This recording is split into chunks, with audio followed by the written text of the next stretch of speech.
en Recording in direct sur l'île Mode.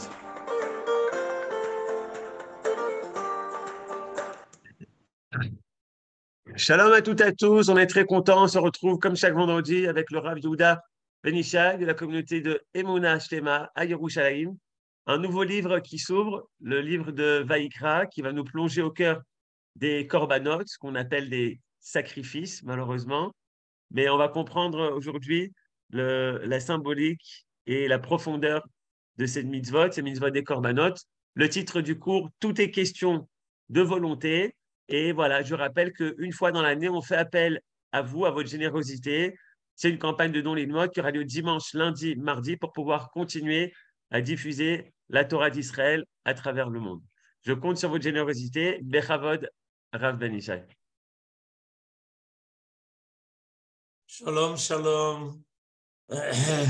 Évidemment, comme vous le voyez, il faut aider Aaron à continuer son œuvre qui est importante et qui diffuse la Torah en Eretz Israël et à nos Juifs, à nos amis et à nos frères qui sont aussi en dehors d'Eretz Israël.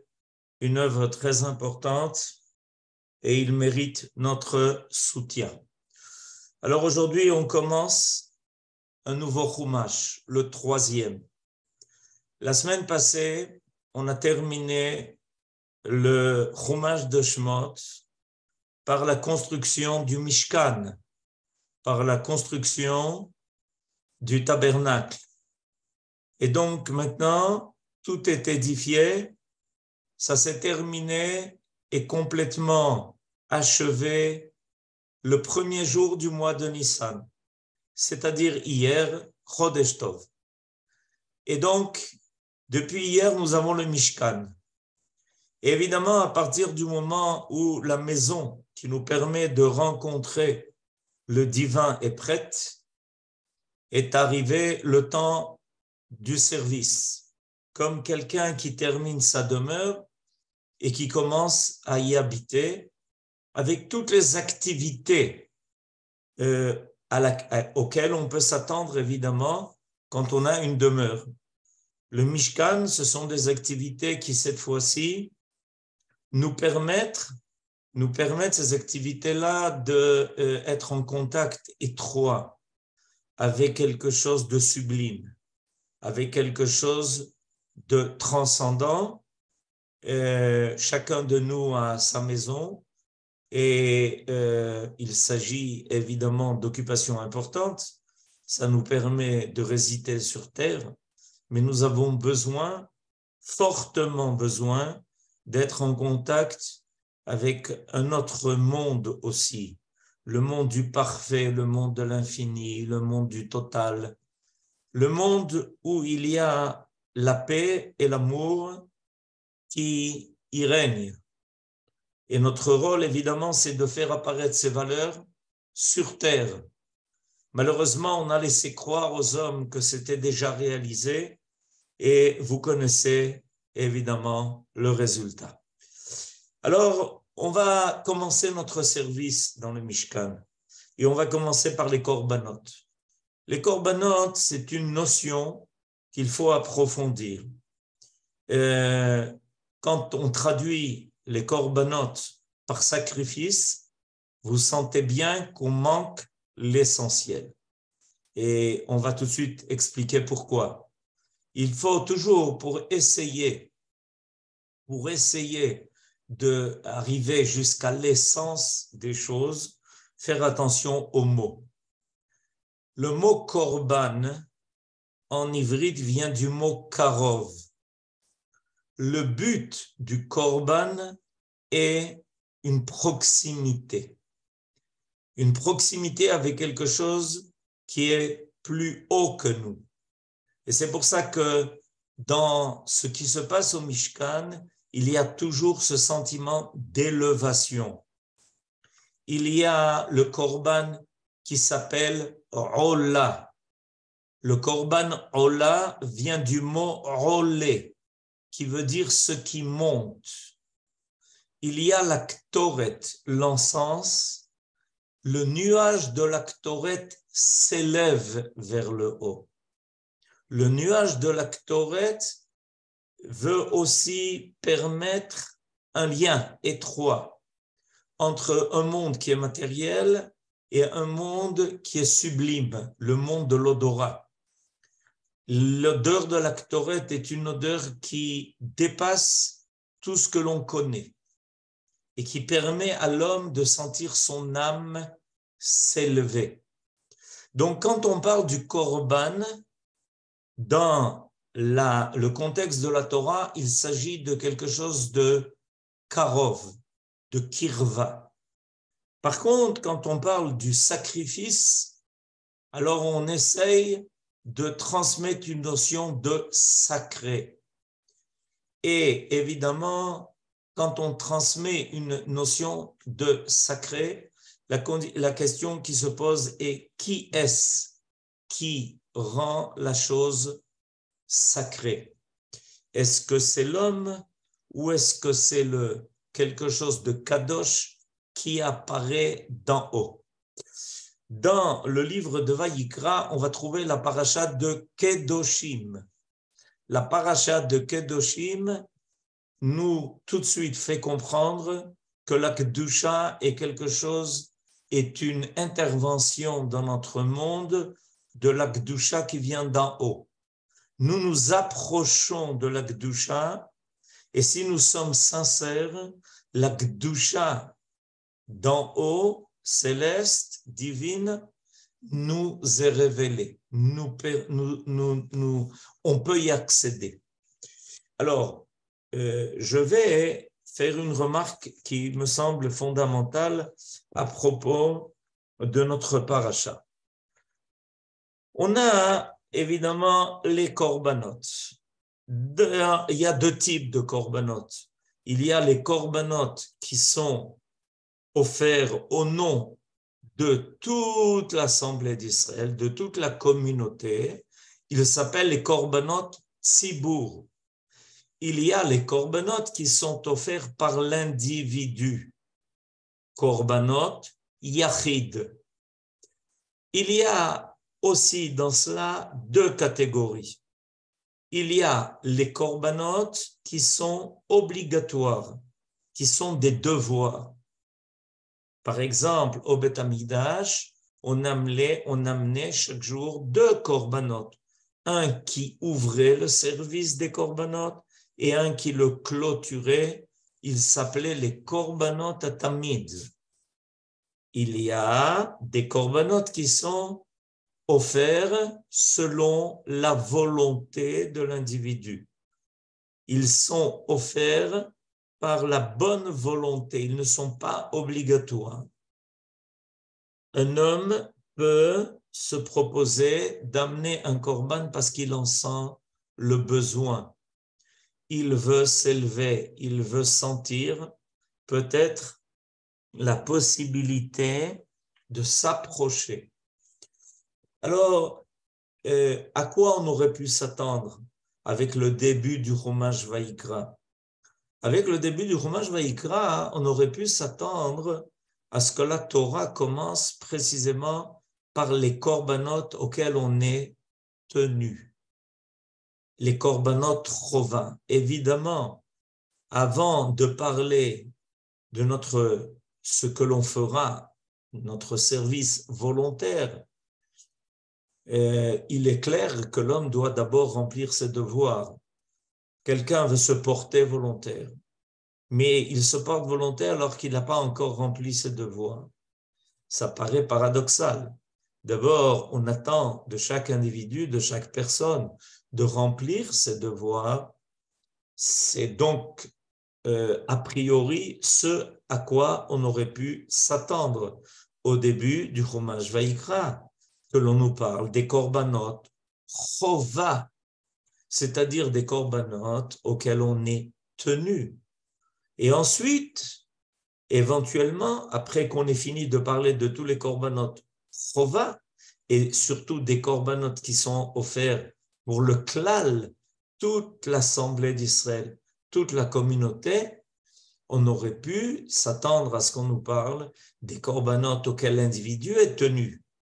Et finalement, Si en plus de tout cela, un individu, une personne se sentait porté par une volonté de faire quelque chose de plus, à ce moment-là, cette possibilité aurait pu être évoquée par la Torah.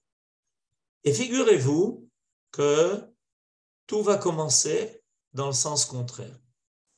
Les premiers corbanotes qui vont être invoqués dans notre paracha sont les corbanotes qu'un individu peut apporter alors qu'il n'en est pas tenu a priori. Korban Yachid, Nedava, et ça, c'est tout à fait surprenant. Comment se fait-il que, voilà, vous avez maintenant les versets sous les yeux, donc on peut comprendre ce que l'on veut de nous, d'accord? On va bientôt arriver à ce verset que vous avez sous les yeux, mais avant d'arriver à ce verset-là, je voudrais mettre en évidence cette idée que tous les corbanotes vont commencer par le korban Ola Yachid Nedava. Comment se fait-il qu'on parle de cela? La réponse, elle est importante. Finalement, on est dans un monde, vous savez que ce qui dérange le plus souvent ceux qui parlent de la religion et qu'ils ne s'identifient pas, les personnes qui ne s'identifient pas à la religion, et surtout aux mitzvot, ce qui les dérange, c'est qu'ils se sentent a priori obligés, tenus, une espèce de pensée coercitive, où on est obligé de faire les mitzvot. On enlève à l'individu sa liberté. Et dans le monde où nous nous trouvons, surtout les derniers siècles, l'idée de la liberté s'est fortement installée dans le monde. Et il y a en cela quelque chose de très positif. Rappelons-nous que notre fête qui arrive exactement dans 2 semaines s'appelle Chag HaPesach, et dans la prière, on l'invoque comme étant Chag Cherutenu, la fête de notre liberté. Donc, la Torah s'identifie fortement avec cette pensée que l'homme doit être libre. Et quand celui qui a créé l'homme s'attend à une marque de reconnaissance, s'attend à la possibilité d'un contact et d'un dialogue avec l'homme, la Torah veut le faire sur une base de liberté. Et regardez comment ça se passe. Le Chumash qui va parler du service qui va se faire dans le Mishkan, dans la tente d'assignation, commence par le Korban qui est apporté de façon libre, par initiative de l'homme. Ce n'est pas le Korban auquel on est tenu. Tout se passe comme si la Torah nous indique que l'on doit s'élever à un niveau tel que c'est par toute liberté, par propre volonté, que l'homme est amené à vouloir faire une démarche qui lui permet de s'approcher du Créateur, de sa propre volonté, sans aucune obligation coercitive. Il y a ici quelque chose d'extraordinaire. Il y a quelque chose qu'il faut approfondir. Le Chumash Vaikra commence par le but suprême. Le but suprême est qu'il y ait un dialogue entre le Créateur et ses créatures qui fait que l'homme apparaisse avec sa volonté libre. Et c'est pour ça qu'à propos précisément de ce korban, on va entendre le mot de ratson, un mot qui apparaît tout de suite au début du Chumash Vaikra. Le ratson, la liberté, la volonté libre. Je vous lis le verset. Im ola korbano. Si quelqu'un décide d'amener en offrande un korban ola, c'est-à-dire quelque chose qui s'élève jusqu'à Dieu, im ola korbano, mina bakar zachar tamid yakriveno, il sera pris dans le gros bétail, il prendra un mâle, el petach oel moed, yakriv oto, il le présentera au seuil de la tente d'assignation, lirtsono lifnei Adonai, selon sa volonté, il sera accepté par Dieu. La volonté de l'homme. Akadosh Baruch Hu, tout à fait, c'est le 3e verset du Chumash Vaikra. Akadosh Baruch Hu veut une manifestation volontaire, une démarche libre de l'homme qui se présente au Mishkan, au Bet Hamikdash et qui amène un korban ola. En déclarant, cet homme-là va déclarer, voilà, je veux aujourd'hui, je sens le besoin maintenant de me rapprocher de Akadosh Baruch Hu. Et je le fais selon ce qui m'a été indiqué. Il y a ici donc l'apparition du Ratson. Et c'est la chose la plus fondamentale. Alors, dans le verset qui nous a été présenté auparavant, on va nous parler de plusieurs possibilités d'amener un korban. On peut amener un korban qui vient de gros bétail. On peut amener un korban qui vient de menu bétail. On peut amener aussi des oiseaux. Et on peut même amener une poignée de farine. Une poignée de farine comme korban. Alors voyons ensemble le verset, il vous est présenté maintenant sous vos yeux.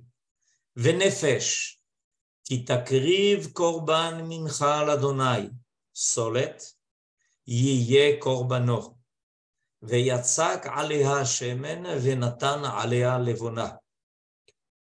Et une personne, et remarquez le mot qui est employé, nefesh, qui takriv korban mincha l'Hashem, qui a décidé d'amener une offrande à Dieu de farine. Voilà ce que sera son korban. Il versera sur cette farine du shemen, de l'huile, et il mettra aussi l'evona, de l'encens. Alors, Rashi, sur ce passouk, va faire une remarque extraordinaire. Jusqu'à présent, le mot nefesh n'a pas été employé. Lisons ensemble Rashi. Venefesh ki takriv, lo ne'emar nefesh bechol korbanot nedava, ela bemincha, midarko leitnadev mincha, ani. Amar HaKadosh Baruch Hu ma'ale ani ala vekehilu ikriv nafsho. Il n'a pas été employé le mot nefesh. Jusqu'à présent, le mot qui a été employé pour désigner la personne qui veut amener une offrande au Mishkan, au Bet Hamikdash, a été le mot Adam. Et voilà que tout d'un coup, nous dit Rashi, la Torah change de style. Et au lieu de dire Adam, elle dit Nefesh. Lo ne'emar nefesh bekol korbanot nedava. N'a pas été employé jusqu'à présent l'expression de Nefesh dans tous les sacrifices qui sont offerts volontairement. Seulement à propos de ce korban qui s'appelle mincha et qui est fait de presque rien, une poignée de farine. Qui est-ce qui a l'habitude d'amener une chose pareille? Qui n'a pas la possibilité d'offrir du gros bétail, du menu bétail et des fois même des oiseaux? Un pauvre. Amar HaKadosh Baruch Hu, ma'ale ani alav keilu ikriv nafsho. Je considère cette poignée de farine comme si la personne avait amené sa propre âme. En réalité, c'est ce que cette démarche du pauvre, du rani, d'amener une poignée de farine, n'a été qu'un prétexte. En fait, c'est l'homme qui s'amène lui-même. Quand quelqu'un amène quelque chose, une offrande qui est riche, on fera surtout attention à l'importance de l'offrande. On fera moins attention à l'importance de la personne qui amène. Et voilà que quand on arrive à la dernière possibilité, celle d'offrir minchat solet, il se trouve que là, on ne fait plus attention à ce qui est amené. C'est très menu.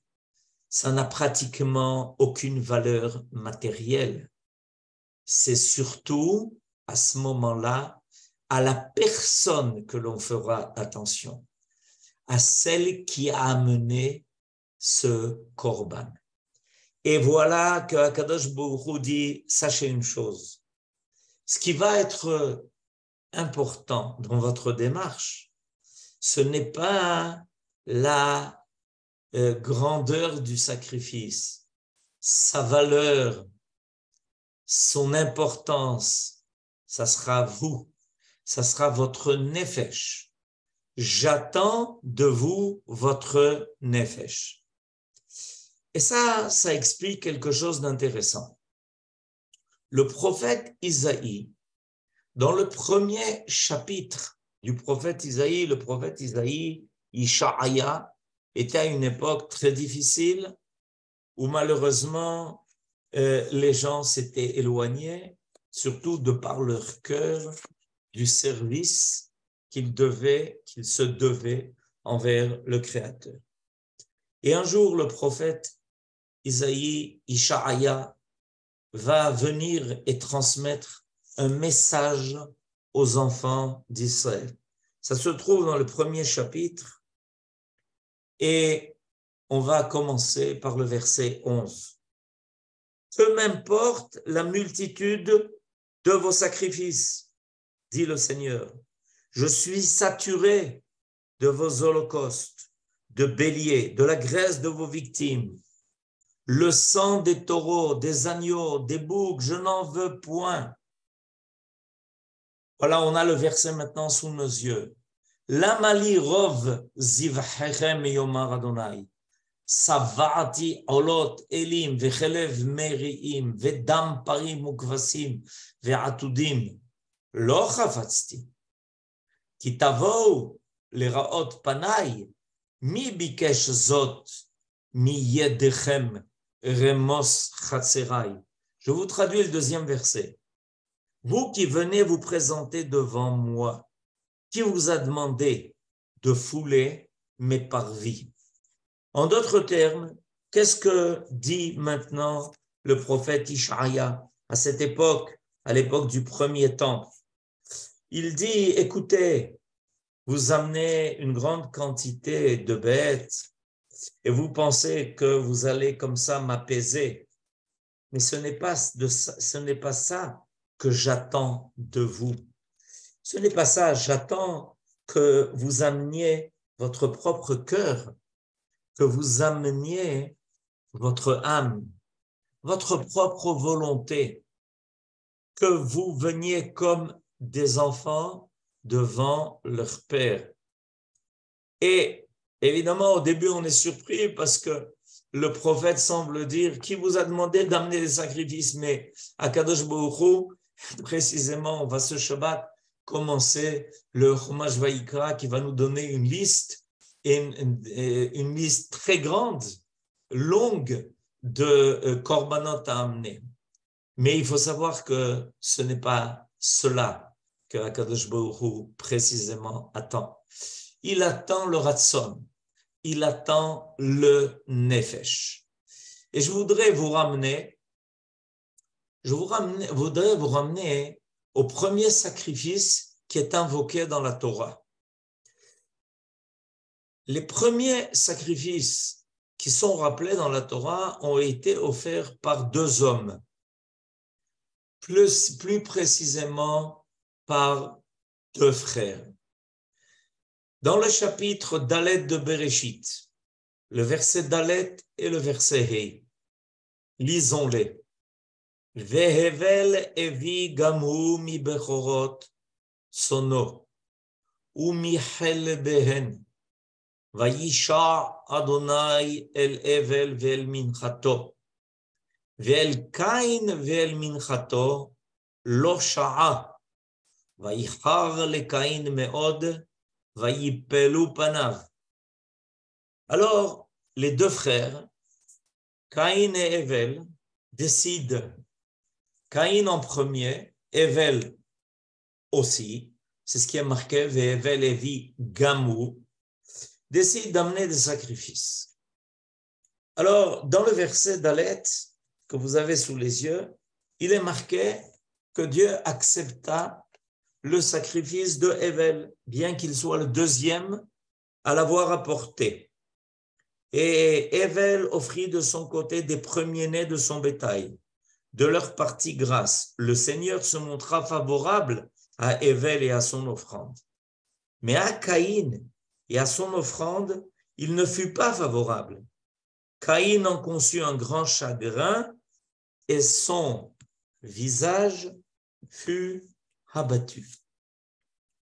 La Torah ne nous dit pas pour quelle raison Akadosh Baruch Hu a accepté de bonne volonté le korban. Si c'est possible de nous laisser les versets sous les yeux, ça sera mieux. La Torah ne nous dit pas pour quelle raison Akadosh Baruch Hu a accepté en toute volonté ce que Hevel a amené et n'a pas accepté le korban de Caïn. Ce n'est pas marqué. Regardez, ce n'est pas marqué. Il est juste marqué les conséquences de ça. Vayisha Adonai el Hevel vel minchato. Dieu accepta le korban, la mincha de Hevel. Vel Caïn vel minchato lo sha'a. Par contre, il n'a pas accepté le sacrifice, la mincha de Caïn. La Torah ne dit pas pourquoi. Et c'est important de le souligner. Et aujourd'hui, on va découvrir quelque chose. On connaît, il y a des midrashim qui nous expliquent les raisons pour lesquelles Akadosh Baruch Hu n'a pas accepté le korban de Caïn, a accepté le korban de Hevel. Les conséquences vont être extrêmement graves. Elles vont amener au premier crime de l'histoire. À la suite de ça, Caïn, qui se met en colère, va aussi être saisi d'une grande peine. La colère, le kaas, va avec la tzvut, avec comment dirais-je, quelque chose de mélancolique, quelque chose, une peine qui le saisit qui devient insupportable et qui finalement va l'amener à tuer son propre frère. Mais la Torah va nous donner une grande leçon. Et elle va nous montrer dans le texte lui-même quelle est la raison qui a fait que Akadosh Baruch Hu a accepté le sacrifice de Hevel et n'a pas accepté le korban, la mincha de Caïn. Alors on reprend le texte. Faites attention à chaque détail. Dans la deuxième partie du pasuk Dalet, Vaïsha Adonai el Hevel ve el minchato. Dieu se tourna vers Hevel et vers son offrande.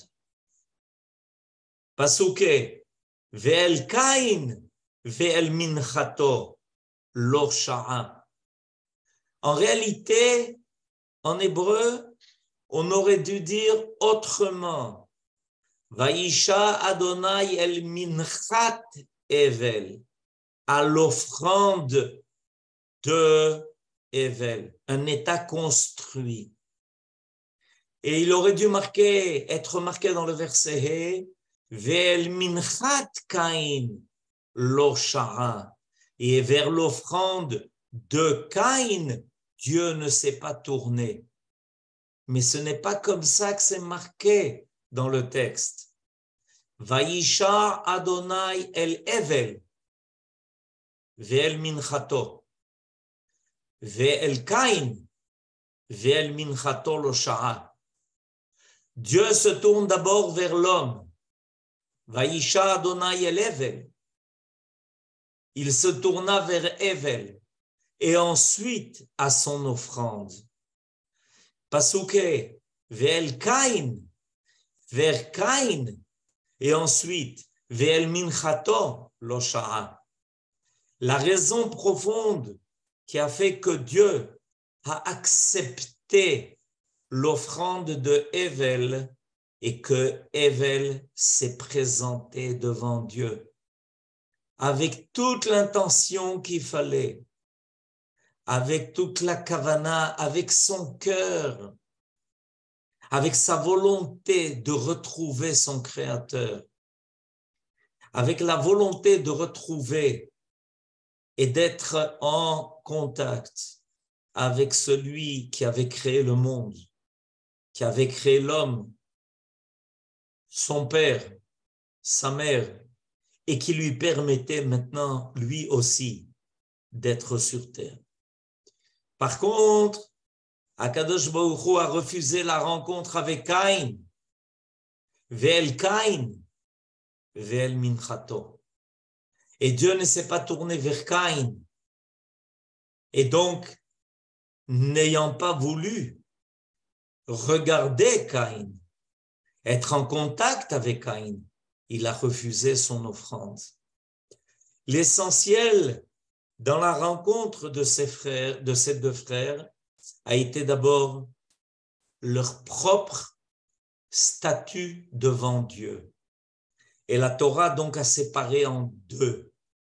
Vaïsha Adonai el Hevel ve'el minchato, ve'el Caïn ve'el minchato lo sha'a. Il y a ici une très grande leçon qui a été donnée dans ces deux versets. En réalité, finalement, c'est l'homme qui doit vouloir rechercher, faire tout pour être en contact avec le bien absolu, le bien total, retrouver son origine divine. L'homme doit faire une démarche qui lui permet de se libérer de tout ce qui est sur terre, tellement l'oblige. Sur terre, l'homme vit en se rendant compte ou même sans s'en rendre compte, un manque de liberté énorme. combien l'homme est tenu par tout ce qui malheureusement dicte sa vie matérielle et enfermé par des câbles, par des liens qui le conduisent et qui l'obligent et qui le soumettent à quelque chose qui n'est pas sa volonté profonde. Ce que la Torah veut proposer à l'homme, c'est de commencer un chemin qui lui permettra petit à petit de surmonter tout ce qui l'oblige par nature et qui le réduit tellement et qui l'asservit. Le but de la sortie d'Égypte, on est maintenant en route vers Pessah. Dans très peu de jours, on va fêter la fête du Chérout. Akadosh Baruch Hu nous a proposé une épopée extraordinaire. Suivez-moi, Béné Israël. Je vous assure que si vous me suivez et que vous acceptez mes conseils, vous allez petit à petit vous sentir libéré de tout ce qui, sans que vous n'en soyez conscient, vous oblige, vous restreint, vous soumet à l'homme et à la volonté de l'homme, même s'il enrobe ça dans des beaux mots. Venez, quittez le Pharaon, quittez l'Égypte, quittez la maison de l'esclavage. Mi Mitzrayim gealtanu, mi bet avadim peditanu. La Torah, par les conseils qu'elle nous donne, par les mitzvot qu'elle nous propose, ces mitzvot que nous adoptons de notre propre volonté. Et c'est pour ça que la paracha, le Chumash Vaïkra, toute cette partie du service divin auquel l'homme veut se donner, commence précisément par un korban qui est amené en toute liberté, en toute volonté, korban nedava. Tout commence par notre propre volonté. C'est de notre propre volonté, sans aucune obligation, que nous allons nettoyer nos maisons et notre demeure nationale de tout le Hametz. C'est de notre propre volonté que l'on veut dépasser toutes les limites que la nature aveugle veut nous obliger. C'est de notre propre volonté que nous allons vers un horizon où la liberté est beaucoup plus grande que cette liberté qui naît très souvent trompeuse. Celle où on vous habitue à tellement de choses sans qu'on vous donne le temps ni l'envie de réfléchir, parce qu'on vous gave de choses qui répondent à des besoins les plus bas. Et la Torah veut nous élever vers quelque chose de kadosh, vers une gdusha qui est infinie, où l'âme pourra s'exprimer librement. L'âme de l'individu et l'âme de la collectivité. Voilà ce que la paracha de Vaïkra nous indique. Faisons attention. Akadosh Baruch Hu a voulu rencontrer Evel. Et il a accepté son offrande. Il n'a pas pu rencontrer Caïn, qui n'imitait pas son cœur et qui a voulu juste se libérer d'un devoir, qui a pensé contenter le Dieu qu'il ne voulait pas tellement rencontrer, en donnant un cadeau et en étant sûr que par là, il terminerait son obligation envers le Créateur. Ce n'est pas de cela qu'il s'agit. C'est vers Dieu que nous allons. Zacharti lach chesed ne'uraïr, lechtech acharai bamidbar, eretz lo zerua. Je suis reconnaissant, je vous reconnais cette volonté de m'avoir suivi comme une fiancée a suivi son fiancé, pour aller après moi dans le désert et me suivre, en vous proposant de rentrer sur votre terre, de façon à ce que notre rencontre là-bas soit une rencontre permanente.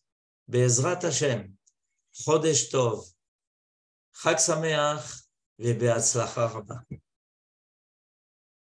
Toda Rabba, merci beaucoup au Rav Yehuda Ben Ishai. Et je rappelle un enseignement que vous avez dit une fois, qu'à la fin de Shirat Hayam, lorsqu'on sort d'Égypte, déjà à la fin de Shirat Hayam, on a déjà le but ultime, Machon Eshiftecha, Pa'ata Hashem Mikedash, Adoshem Konenu Yadecha, de revenir au Beit Hamikdash, de pouvoir faire les korbanot, les Hitkarev se rapprocher. Merci à tous, Shabbat Shalom, et on finit en chanson Mimitzraim de Mishpachat Vach. Vous pouvez ouvrir les micros. Shabbat Shalom les Koulam.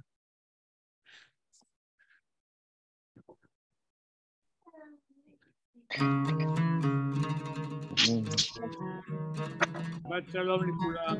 Shabbat Shalom. Shabbat Shalom. Shabbat Shalom. Toda Rabba pour ce cours. Shabbat Shalom. בכל דור ודור חייב האדם לראות את עצמו כאילו הוא יצא, כאילו הוא יצא ממצרים.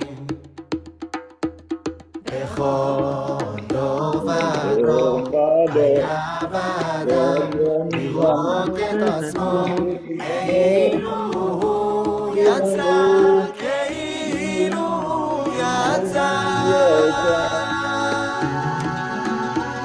בכל דור ודור חייב אדם לראות את עצמו כאילו הוא יצא, כאילו הוא יצא. תודה, בכיף. ממצרים בכל דור ודור חייב אדם לראות את עצמו כאילו הוא יצא, כאילו הוא יצא.